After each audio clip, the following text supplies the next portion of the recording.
the prosecutor's office in the jurisdiction in which it happened. That's how, that's certainly how prosecutors interpreted it. We don't know what was behind the Supreme Court's decision because they didn't provide any guidance today as to how they ruled the way they did. Lots of questions for Alex Acosta, the former U.S. attorney. Lots of questions. The Supreme Court also declined to take up the case of far-right conspiracy theorist, unhinged MAGA star Laura Loomer. She was trying to sue X, formerly Twitter, and Facebook parent company Meta for banning her accounts when she ran for Congress in 2020 and 2022.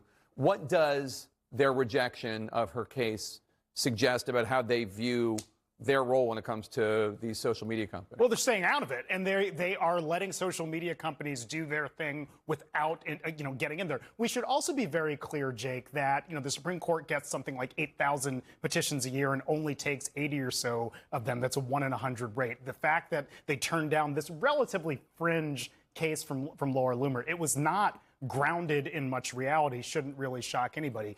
Case in point, both Meta and Twitter declined the ability to even weigh in to provide filings with the court because it was such a dumb case. Now, at the end of the day, the Supreme Court could weigh in much more on content moderation, but they're really deciding to stay out of it and leave the tech companies alone. All right, Elliot Williams, thanks so much.